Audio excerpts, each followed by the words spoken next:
Oke guys, balik lagi di Orasi, obrolan basa-basi mahasiswa episode 2 ya.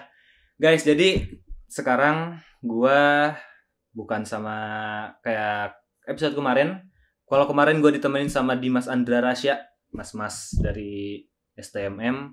Sekarang gua ditemenin oleh salah satu narasumber yang bakal ngasih cerita soal dunia perfilman.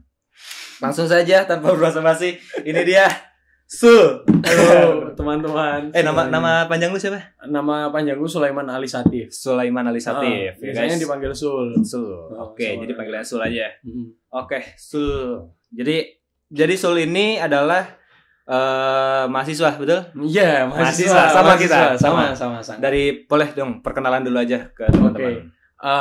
Aku Sulaiman Ali Satif, biasa dipanggil Sul. Usia anaknya siapa? Gak usah. Boleh kalau mau. Oke, namaku Sulaiman Ali Satif, biasa dipanggil Sul. Terus apa lagi? Asliku Banyuwangi. Umur 20 tahun. Ya, kalau kita ngobrolin soal perfilman, langsung aja lu pernah berkecimpung di dunia perfilman tuh di mana aja nih kira-kira? Biasanya di wilayah-wilayah Jawa Timur sih baru-baru ini kan. Di Jember, di Banyuwangi juga pernah, terus di beberapa tempat lainnya. Jadi ya di Jogja juga pernah juga sama teman-teman gitu aja sih. Kebetulan Sul ini juga kan yang saya riset. Kita punya tim riset nih. Siap. Itu mahasiswa dari penyiaran. Betul, mahasiswa penyiaran yang artinya teknik ya, teknik. Aku teknik, manajemen teknik studio produksi. Nah, itu menunjang juga lah ya soal perfilman ini atau enggak? Sangat menunjang sekali karena gimana ya? Kalau misal kita bahas film kan nggak terlepas dari hal-hal teknis kan. Iya, betul. Nah, jadi campersnya antara audio dan lighting ya. Betul. Gitu sih. Nah, sangat impact. Kalau lu tahu juga, nih gue kasih tahu teman-teman soal film lu. Jadi gue udah ngeriset juga nih beberapa film-film yang emang di Instagram lu ada film yang namanya Sepetak Eropa di Tanah Jawa. Iya benar. Betul? Iya betul. Okay. Takut salah gue. Sepetak Eropa di Tanah Jawa itu salah satu film dokumenter. Salah satu film dokumenter yang lu kan di sana lu jadi apanya? Sutradara. Jadi sutradara. Produser juga. Sutradara dan produser. Sutradara dan produser langsung rangkap tuh. Oke. Boleh ceritain nggak gimana sih kok lu pertama deh dari kenapa pengen bikin film itu? Oh gitu. Jadi ceritanya itu kan aku kan baru mahasiswa baru di jurusan penyiaran kan. Terus aku dulu konsentrasinya ke fotografi. Udah konsentrasi ke situ deh. Nggak pengen kemana-mana gitu loh. Terus setelah itu tuh aku ngelihat teman-teman penyiaran di kampus gitu. Aku ngelihat teman-teman, terus aku nganalisis karya-karya mereka gitu. Kok aku langsung mikir kayak gini, anjir aku ketinggalan jauh di sini. Kan online kan? Iya, betul kan online banget kan? Dan angkatan online. Iya, online. Waktu itu aku masih belum bisa ngedit. Masih nol tuh. Nol banget. Ya aku cuman bisa yang berhubungan sama fotografi udah. Kamera operasional ya fotografi gitu-gitu aja. Aku konsentrasinya di situ. Nah, terus aku ngelihat itu, terus aku ngerasa ini, wah ini aku harus nge-upgrade nih biar enggak terlalu ketinggalan gitu kan. Terus aku ngelakuin riset lah pelan-pelan ke tentang Glenmore. Glenmore itu adalah sebuah desa di salah satu Banyuwangi. Aku tuh penasaran pertamanya karena omku kebetulan dia itu nulis buku tentang Sepetak Eropa di Tanah Jawa gitu. Jadi diadaptasi dari buku itu sebenarnya. Aku riset dan segala macamnya selama berapa tahun nih, setahun atau hampir 2 gitu. Aku ngeriset tentang film dokumenter itu. Terus setelah itu aku ditantang sama omku. Ditantang gini. Coba deh kamu bikin dokumenter gitu. Kamu kan jurusannya berkecimpung di dunia ini kan. Kata omku ditantang kayak gitu.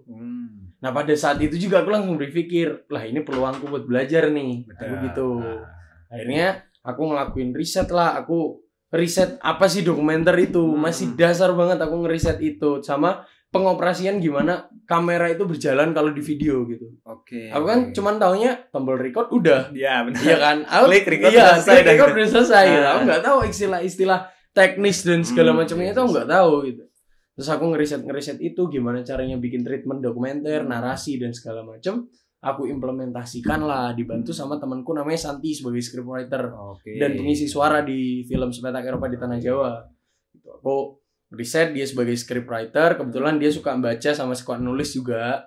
Itu jadinya dia nulis narasinya sepanjang film, udah nulis narasinya. Praproduksinya kayaknya sebulanan apa ya? Sebulanan praproduksi. Iya, itu pertama kali bikin film udah berani bikin proposal gitu. Langsung bikin proposal. Dan itu disupport juga di Banyuwangi itu ada rentalan yang bisa nge-support kita gitu. Nggak tahu kenapa ya kok mereka berani buat karya pertama kali, nggak tahu ya. Nah itu, nah setelah itu ya akhirnya praproduksi berjalan, akhirnya kita syuting itu apa ya? Aku nggak tahu tuh yang namanya shortlist tuh nggak tahu. Masih bener sama sekali blank apapun. Hal-hal teknis itu aku blank apapun, shortlist nggak tahu. Breakdown naskah dan segala macam itu aku masih belum tahu tuh di sana. Terus abis itu aku kan manggil drone pilot tuh temenku. Dia tanya shortlistnya mana? Wah aku nggak tahu. Bingung aku. Anjir ini shortlistnya apaan ya? Terus aku bilang waktu produksi udah mas ambil aja pokoknya yang sekiranya tempat ini untuk kebutuhan narasi kita. Udah aku ditanyain shortlist aku nggak bikin gitu. Aku nggak bikin. Akhirnya keesokan harinya kan hari pertama itu aku konsentrasinya ke drone pilot. Jadi kita ngedrone di hari pertama. Full drone tuh dia dari pagi sampai malam tuh full drone. Nah, terus pulang dari produksi itu selesai sekitar jam 8 atau jam 9 gitu. Malam. Jam 8 jam 9 malam. Aku langsung bikin shortlist tuh di situ. Aku riset shortlist kan. Aku langsung kena mental anjir. Ditanyain kan shortlist apaan. Aku riset shortlist, aku bikin lah shortlistnya. Bikin shortlist segala macem. Akhirnya di hari kedua sama hari ketiga udah mulai nyaman. Mulai nyaman langsung di hari kedua langsung ada proper sedikit. Iya, jadi ada. Dan itu dilakukan dalam satu malam. Keren sih. Tapi aku ngeliatnya berarti di nama produksinya apa? Porto Production. Di Porto Production itu kayak ini memang langkah awal dari lo ya. Iya. Langkah awal yang dimulai dari tantangan dan modal nekat juga pasti. Iya, modal nekat pasti. Itu soalnya aku lihat juga di filmnya, meskipun ya dari cerita lu di modal nekat dan sebagainya dan lu nggak tahu apa-apa, tapi jujur gue itu ngelihat keren sih.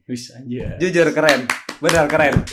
Teman-teman mungkin kalau mau tahu filmnya boleh dinonton di mana? Di YouTube-nya Porto Production tuh Porto Production ada ya. Nah nanti linknya ada dikasih di deskripsi. Betul, oke.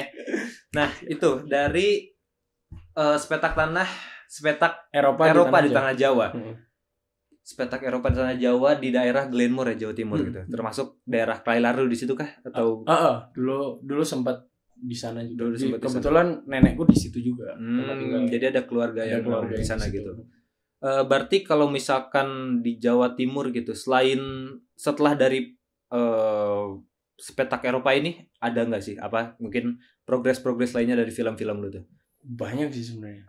Jadi setelah Sepetak Eropa di Tanah Jawa selesai, post production selesai, aku tuh masih ngerasa kalau aku tuh insecure sama karyaku itu.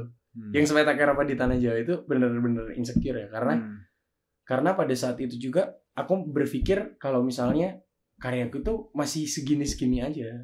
Gitu. Itu ya mungkin teman-teman bakal ngira ngapain harus insecure gini dan segala macam. Cuman ya emang pada itu emang kenyataannya itu gitu. Aku nggak pernah merasa puas gitu waktu produksi gitu. Setelah produksi terus post pro ngelihat hasil. Setelah ngelihat hasil itu aku langsung berpikir kan, ini aku harus belajar lebih lagi biar bikin karya-karya yang lebih baik lagi gitu. Ibaratnya itu insecure itu cuman buat memotivasi aku buat belajar lagi gitu. Ya, untuk kedepannya biar lebih baik lagi. Itu insecure-nya untuk diri sendiri bukan yang aku florin dan segala macam enggak. Tapi dari misalkan itu kan jadi langkah awal lu nih. Iya. Kira-kira lu buat teman-teman tahu juga nih kendala-kendalanya itu apa sih kira-kira buat kalau misalkan kita mau mulai baru nih buat film, apa sih kendala-kendala yang memang harus dipastiin nih gitu, harus dipastiin kita tuh harus punya prepare ini gitu sebelum buat film. Minimal kalau misalnya baru pertama kali ya, minimal tahu dulu apa dokumen-dokumen yang harus disiapin. Emang kayaknya ribet sih. Emang kelihatan ribet. Entah, aku dulu di Spetak Eropa di Tanah Jawa cuman modal skrip udah. Skrip sama kamera tuh udah gas langsung. Udah digas gitu aja. Iya, aku tanpa ada modal. Audionya kayak gimana ya? Aku ini setaunya cuman narasumber pakai clip on, udah itu aja. Sekedar apa ya? Ilmu konten kreator lah. Ya kan? Jadi kayak pokoknya kalau misal aku ngelihat di sini biasanya tuh orang-orang pakai clip on, ya udah aku pakai clip on gitu. Handy recordernya juga pakai HP juga gitu. Pakai HP juga ada pakai. Jadi enggak full kamera itu. Enggak. Jadi sederhana itu ya? Iya, sederhana itu. Jadi kalian siapin itu aja, dokumennya dulu aja. Dokumen apa aja yang emang perlu, yang harus disiapin gitu aja. Entah kayak shortlist, entah breakdown dan segala macam tuh emang perlu. Gitu waktu produksi. Benar. Jadi intinya tuh dokumen-dokumen atau pentingnya menyiapkan pas pra-production ya. Pas production itu sangat penting untuk disiapkan ya, untuk tahulah kita juga sebagai, biar pas produksinya itu setidaknya lancar lah gitu kan. Lancar lah, setidaknya nggak bingung gitu kayak yang aku ceritain tadi kan. Bikin shortlist satu malam juga gitu ya. Nggak otak sih. Setidaknya lah gitu kan. Tapi meskipun sesederhana itulah ya, bisa dibilang ya, sesederhana itu produksinya, gue ngelihat itu banyak penghargaan. Iya nggak? Bener kan? Ya lumayan lah. Lumayan ada penghargaan dari mana aja tuh kalau boleh tahu? Itu waktu itu sempat dapat dari ini, apresiasi dari teman-teman Komisi Film Daerah di Banyuwangi. Komisi Film Daerah Banyuwangi. Ya, itu dapat apresiasi juga dengan ditayangkan di sana. Terus setelah itu yang aku kaget ya, setelah film itu rilis, film itu diputar ke sekolah-sekolah buat pembelajaran mereka. Oh, sekolah-sekolah di Glenmore. Di Glenmore. Iya, di Glenmore. Jadi di SMP, di SD itu diputar tuh di situ. Aku dapat informasi itu dari omku. Ternyata filmnya diputar sampai sana gitu. Aku langsung, itu bukan sekedar hanya apresiasi itu sih menurutku. Dengan bermanfaat untuk orang lain, sebuah karya itu mesti udah bangga, udah lega itu lah, udah bangga, udah selesai gitu. Sampai di situ aku. Oke, nah tadi kita lanjut lagi dari Porto Production itu. Selanjutnya lu punya produksi lain kah? Ya, sempat berpartisipasi di production house lain. Production lain apa aja tuh? Kemarin itu di 14 projectnya teman-teman Jember itu ikut berpartisipasi juga dalam produksi film Sekar. Terus ada Niskala Production, itu teman-teman di Banyuwangi, Niskala Production. Terus ada Porto Production juga yang aku bikin sama teman-teman di Banyuwangi. Terus kalau di Jogja aku ngikut di Untitled Production, ya teman-teman sendiri juga yang bikin. Terus aku juga sering main belajar film di Etanan Film. Iya, di Banyuwangi. Jadi Porto tuh emang punya lu lah ya? Iya. Ini punya founder Porto nih, benar. Terus kalau misalkan dilihat dari jejak lu nih setelah Tanah Eropa nih, gitu kan? Tanah Jawa. Apakah lu untuk kedepannya itu emang bakal concern ke film ini? Iya. Mungkin ya, aku bakal konsentrasi ke film sih. Bakal konsentrasi ke film. Karena menurutku di film itu aku bisa apa yang ada di imajinasiku, entah itu keresahan dan segala macam. Mungkin beda ya setiap orang kan, ada komedian yang berangkat dari keresahan. Yes. Ada banyak para seniman atau segala macam yang karyanya itu berdasarkan keresahan mereka gitu. Nah, itu aku juga sama tuh. Tapi aku larinya ke film karena di film itu menurutku semua ornamen seni itu ada di dalam film. Betul. Iya kan? Visual iya, lighting iya. Terus musik, kita katakanlah ngelukis juga kan, kita juga ngelukis di film kan, sama aja. Benar. Jadi lu memang mengambil langkah di film ini sebagai bentuk karya lu atas keresahan lu itu ya, betul. Biasanya kayak gitu. Betul. Kalau misalkan banyak sih kalau aku ngeliat juga kayak teman-teman di apalagi kampus kita kan penyiaran ya kan. Penyiaran terus banyak yang emang ini film sana sini tuh. Gua akuin jujur teman-teman juga karena dibantu dengan lingkungan juga kayak kebantu karya-karyanya juga gitu sangat naik gitu kan. Pasti saling backup juga gitu kan teman-teman juga akhirnya lu tau lah pas kan ada banyak banget produksian di kampus kita ini banyak sekali dan itu membantu buat kita. Iya, membantu buat. Jadi kita juga kalau misalkan kayak ini podcast kita juga kayak sebenarnya kita tuh nggak tahu soal film apapun, soal kamera, soal musik sound kayak gini-gini lah. Tapi karena teman-teman kita begitu gitu, akhirnya kayak ngeliat-ngeliat doang tahu akhirnya gitu kan. Sama mungkin kayak Mamang lu di awal juga gitu kan. Dengan belajar modal nekat, tantangan itu yang jadi awal. Ya emang harus gitu. Betul. Harus gitu. Nah, mungkin teman-teman dari cerita-cerita tadi ada cerita soal bagaimana dia menjadi sutradara yang modal nekat dan tantangan dan sebagainya itu hingga memutuskan untuk menjadi film sebagai jalan hidupnya untuk masa depan. Amin. Ya semoga lah. Project kira-kira ke depannya apa? Ada nggak? Ada. Apa tuh? Di tanggal 9-10 ini kita ada syutingan di Untitled Production. Untuk outputnya sementara ini masih untuk lomba di Panasonic Young Filmmaker Film Festival. Tuh. Tapi nanti kedepannya bakal didistribusiin lebih lanjut. Cuman untuk masalah cerita kalian nanti aja. Oke, siap. Nanti kita ditunggu ya filmnya. Kita nonton bareng-bareng. BTW sekarang tuh ada di Jogja tuh ada apa sih yang Yogyakarta Festival itu? JAF ya, Yogyakarta apa tuh? Jogja Asian Netpack Film Festival ya. Lu ikut kemarin? Ikut. Di sana ngapain aja tuh? Aku ngelihat film di situ. Jadi aku sebagai peserta di sana. Terus aku ngelihat 10 short film. Kemarin tuh yang ditayangin 10 short film dengan apa ya? Tiket 35.000. Menurutku dengan 35.000 kalian bisa nonton 10 film dengan durasi total 190 menit. Itu emosi kalian tuh kayak diobrak-abrik di film, di setiap film gitu. Dengan jadi 10 cerita berbeda. Dengan 10 cerita yang berbeda. Misal kamu pertama nonton film horor nih. Terus dilempar ke komedi di film kedua. Setelah komedi kita ketawa-ketawa asli dikasih drama gitu. Jadi emosinya kayak nyampur belum selesai takutnya udah ketawa. Emosinya dapat semua lah. Iya, udah bayar semua. Paket komplit lah. Paket komplit sih menurut 30.000 tuh. Masih ada enggak sih itu? Masih, cuman untuk 10 film pendek udah enggak ada. Cuman ada film-film yang udah ada di industri itu kayak autobiografi, film-film keren Indonesia. Bisa dilihat di YouTube lah ya. Apanya? Bisa dilihat di platform lain lah itu. Iya, bisa lah. Ada yang bisa. Oke. Nah, soal ngomong-ngomong soal film Indonesia nih, kita bakal masuk langsung ke games. Betul? Oke. Nanti gamesnya bakal sama Pak Produser. Bakal diapain? Bakal dikasih tahu sama Pak Produser. Silakan Pak Produser. Yuk lanjut. Mungkin teman-teman yang kenal suara saya MC di episode pertama, pada suara saya lagi hancur ya. Ya sekarang berubah jadi produser. Aduh, ya suara saya lagi nggak benar juga. Oke. Mungkin pertanyaan pertama untuk mengawali game kita. Kalian udah siap? Siap. Yang keras dong, siap? Siap. Oke, gaspol. Gas. Oke, pertanyaan pertama. Ini apa gimana? Kira-kira kalau kalian pancu, siapa yang bakal menang? Ayo kita butin. Gani sih. Gas. Di sini. Kena Sun. Set. Ini pertanyaannya bagus-bagus, aneh-aneh juga sih anjing. Aku yang kalah. Oke, siap. Aku yang kalah juga. Hitungan gua 1, 2, 3.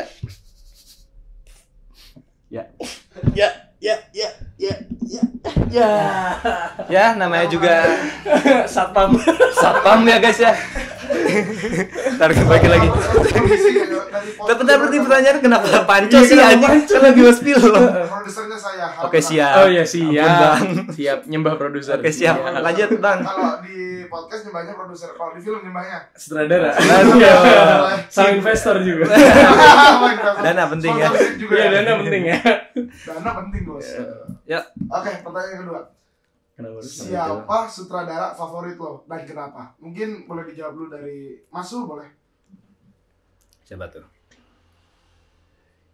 Kalau aku lebih itu sih, lebih ke Indo. Sebenarnya ada sutradara film-film luar kayak gitu yang apa filmnya bagus-bagus. Cuman untuk belajar dulu nih.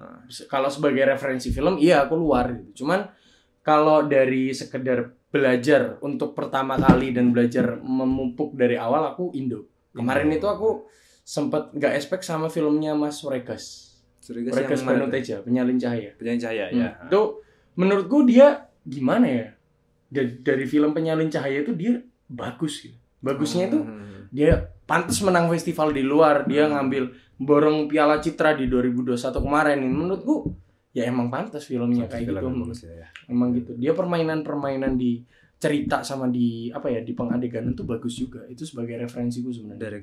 Direkturnya bagus. Kalau dokumenter kebetulan di Etanan Films itu kemarin alhamdulillahnya di Etanan Films tempatku belajar dia menang film dokumenternya di Festival Film Indonesia. Masuk selection dia. Filmnya judulnya Maramba. Nah itu asik juga tuh, namanya Mas Rian dan Yuda Pamungkas. Dia asik juga tuh, film dokumenter kan biasanya identik dengan narasumber, narasi dan VO gitu. Iya VO dan segala macam. Di film dokumenternya dia silent. Terus gimana tuh ininya? Penceritaan dia itu lewat visual. Udah. Full visual. Kamu di situ cuman dengerin sound design sama musik, udah.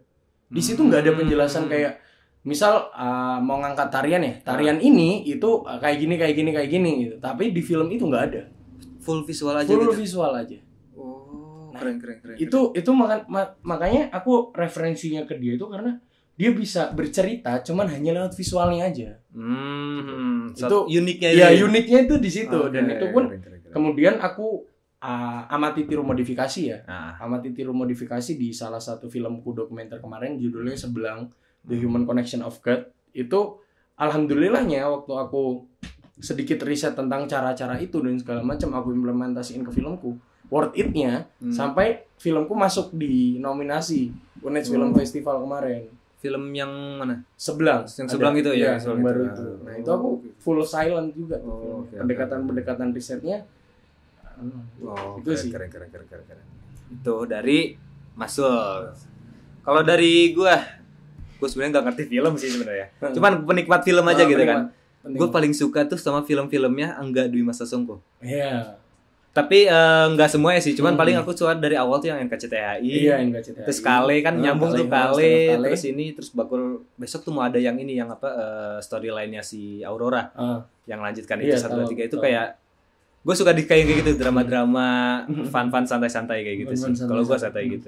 Big project-nya Mas Angga itu kan kemarin kan Mencuri Raden Saleh juga benar-benar tuh Mencuri Raden Saleh juga itu full plot twist bener-bener. Salah satu film Indonesia yang action tuh kan jarang ya. Dan dia berani. Wah, keren sih. Waktu adegan nabrak mobil 1 kali take. Yes, gitu. Waktu lihat di blooper. Benar sih. Di lorong itu. Sorry ya blooper kalau misalnya ini ya, kalau misalkan spoiler.